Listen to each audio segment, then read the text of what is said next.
Continuing with Declaration of 76, United States Constitution, a common lawyer comments, clause by clause, by Brent Allan Winters, pages 43 to 50.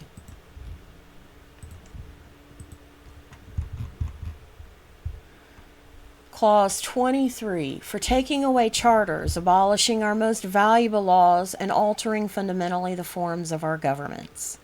Comment. America's earliest founders, English Puritans, Dutch and German Reformed groups, Scottish-Irish Presbyterians, believed the promises of Scripture were a species of common law contract called covenants. These covenants, they said, were the stuff that held together common law government, i.e., government by consent of the governed. Further, where the governing party breached such a covenant, the relationship ended. Indeed, the law of contracts promises is the guts of the common law. Thus, in order to have lawful government, our first fathers requested and received charters from the Crown, ensuring their common law rights, including the rights of local government. These charters, being promises common law recognized and enforced, were contracts. Because the Crown breached these contracts, the common law released colonists from allegiance to the Crown. Our Constitution later barred any state from altering any obligation of contracts, allowing only the general government to do so through bankruptcy laws. See U.S. Constitution, Article 1, Section 10, Clause 1.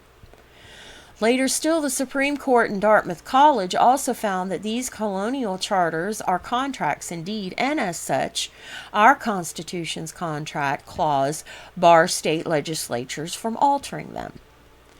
Each colonial charter granted rights of self-government. Therefore, to take away the colonies' charters was to take away the colonies' rights to govern themselves. Our declaration is the British American colonies' official withdrawal of allegiance from England in response to the English sovereign's taking away their charters, i.e., breaching his promises.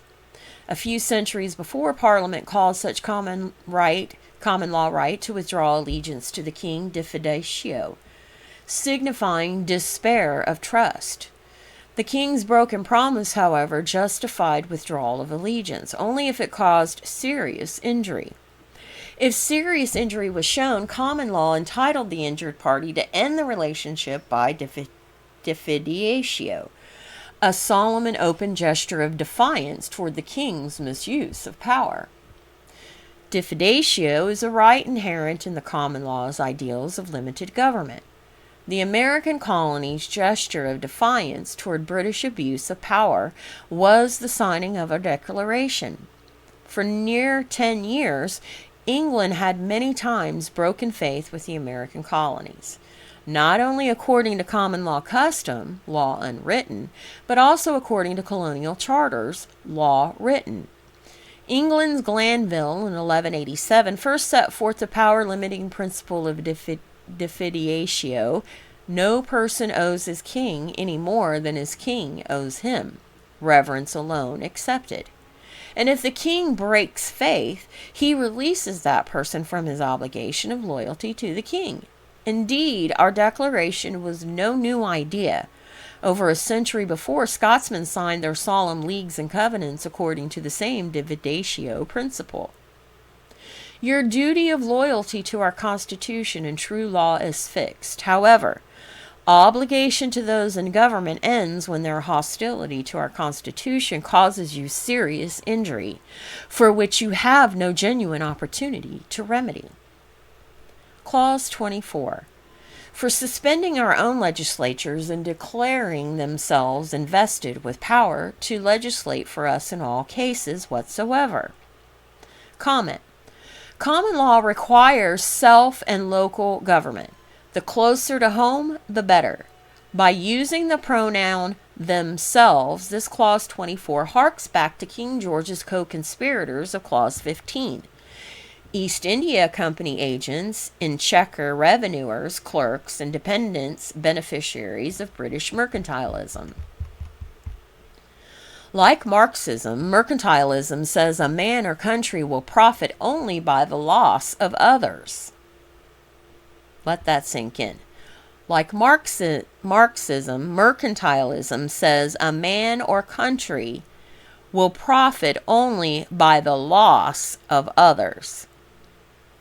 Parliament, after defeating the royalists during the 17th century, took English sovereignty to itself by making the crown a part of Parliament.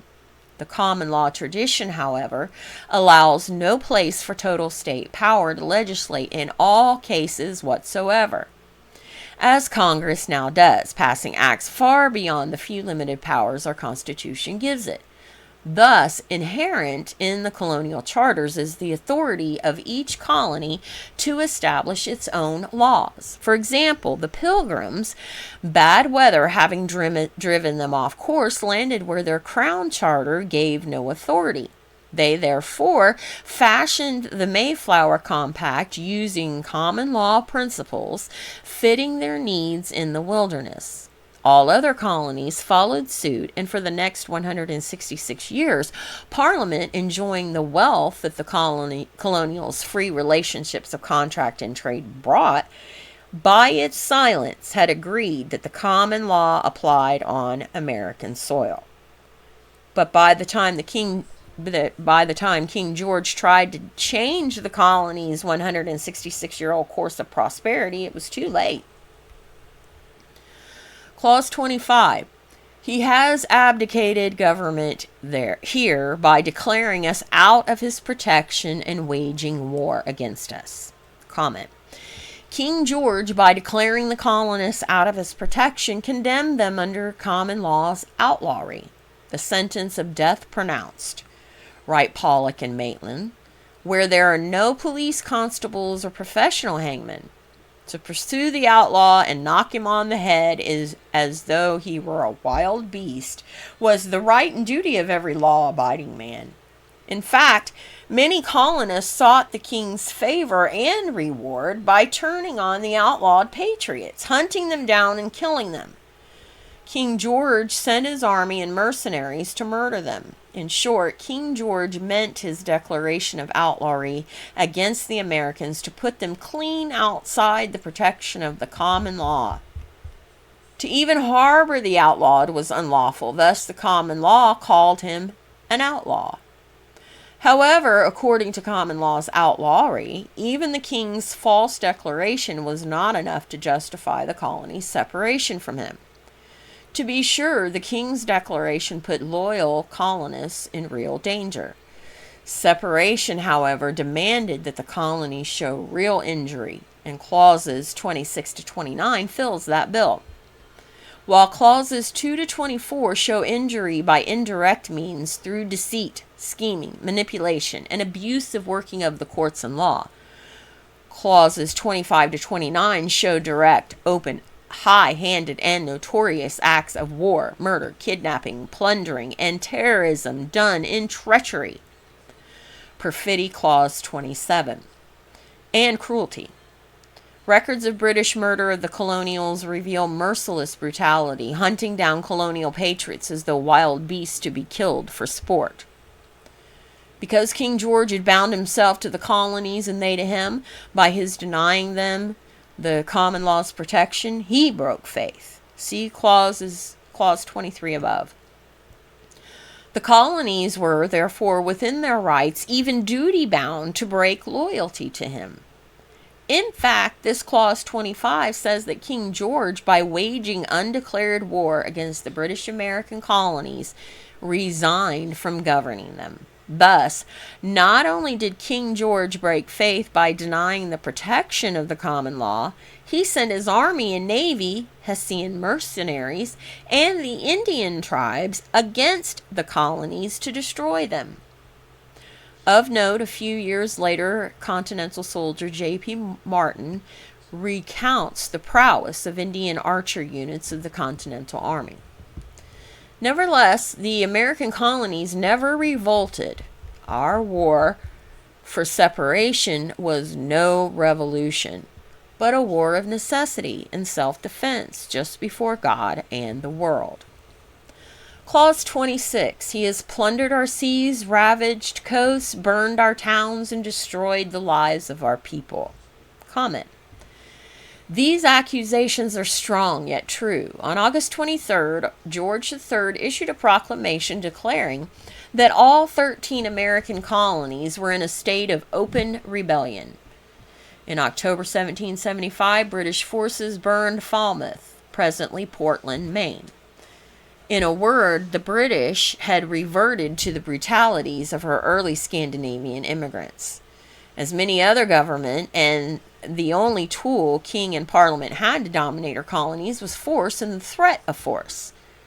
Indeed, says Washington, government is neither reason nor eloquence, but force. If people, however, refuse to knuckle under such threat and force, government has no other tool but to ratchet up its force to the level of brutality. Clause 27. He is at this time transporting large armies of foreign mercenaries to complete the works of death, desolation, and tyranny already begun with the circumstances of cruelty and perfidy scarcely paralleled in the most barbarous ages and totally unworthy the head of a civilized nation. Comment. The foreign mercenaries to which this paragraph refers are the dreaded German Hessians. King George, being Elector of Hanover, was a German prince. Being King of Great Britain, he was also an English prince. Thus, the Hessians he sent to subdue the colonies were his German subjects. By a cabal of statecraft, he leased the Hessians from himself as a German prince, and then leased them to himself as a prince of England. The transaction was not only profitable to him and the banks in which he invested, but risk-free. As a German prince, George demanded a large lease payment for the Hessians. As King of Great Britain, he borrowed that payment from England's central bank and laid the interest payments on the backs of the British. Then, as a German prince, he received that lease payment for his Hessian soldiers and invested it in Germany's central bank, which owned England's central bank. Thus, using enslaved Hessians, he enslaved the British to the bankers through debt, and then tried to use the Hessians to enslave the colonists to the same cabal of theft. Such shenanigans the common law abhors. By this self-dealing sham, King George not only cinched the worth of his bank investment on the backs of the British for years to come, but also cinched profits and power for the German-English bankers' cartel. Bottom line, bankers enslaved a people by debt. Their tool is the presumptive silly they call useful idiot, enslaving himself to their sham in exchange for false feelings of security. The mercenary is a combatant hired by lease from or lent out to someone other than the mercenary's own government to fight in a foreign war. The civil law state decrees absolute power over its military draftees, trafficking in their lives and services, selling, leasing, and loaning its soldiers and sailors, bureaucrats, even doing favors and paying personal debts with their lives and services. The use of mercenaries, though found in the history of common law countries, has never been a part of the common law tradition. The mercenary fights on command for profit for himself, his master, or both. By contrast, the non-mercenary fights for his rights and those of his family, neighbors, and countrymen. If he receives pay while doing so, he considers himself fortunate. In the past, the United States has neither employed mercenaries nor let their sons out as mercenaries. American submission to the will of international organizations, however, threatens this tradition. Joseph Plum Martin was once a young Continental soldier. Years later, as an old veteran of the American War of Independence from Britain, he recalled his discovery of the unburied remains of Hessian mercenaries a full year after pitched battle against them. He spoke in outrage of their servile condition to which statist mercenary trade had reduced the Hessians. Because Britain's King George III was also a German prince, the Hessians he sent to subdue England's American colonies were his subjects.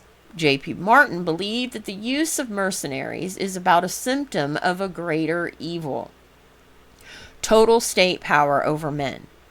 In hindsight of decades past, Martin recalled his feelings upon discovering the remains of the Hessian foes, providing good rebuke for Americans yet to come. I, with some of my comrades who were in the Battle of the White Plains in the year 76, one day took a ramble in the ground where we were then engaged with the British. We saw a number of the graves of those who had fell in that battle. Some of the bodies had been so slightly buried that the dogs or hogs or both had dug them out of the ground. Their skulls and their bones and hair were scattered about the place. Here were Hessians' skulls as thick as bombshell. Poor fellows. They were left unburied in a foreign land. They had perhaps as near and dear friends to lament their sad destiny as the Americans who laid buried near them. But they should have kept at home.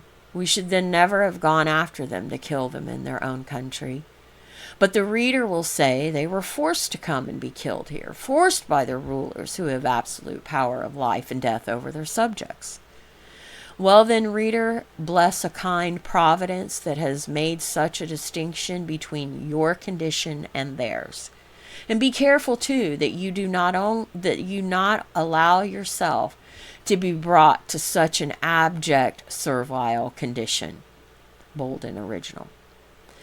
The abject servile condition of which J.P. Martin here speaks is that of those subjects to rulers who conscript and sell their subjects' lives and military services to a foreign power or under officers. The Hessians fighting Americans were enslaved to George III, not only a German prince but also a king of England. The lives of the Hessians, feared by all for their ruthless prowess in battle, were sold to King George for money. Such slavery now threatens America's armed forces as our government puts her sons and even daughters under command of United Nations foreign officers. This clause refers to circumstances of cruelty and perfidy scarcely paralleled in the most barbarous ages, because king and parliament, unable to subdue the colonies by threats or force, planned terrorism, infused the smallpox virus into the colonies through the slave population.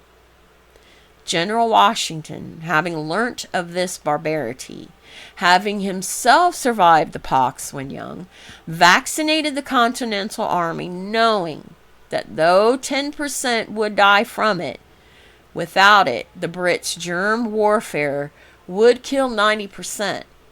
Because vaccination disabled each man for about 2 weeks with scabbing and general discomfort, Washington staggered vaccination of the army group by group.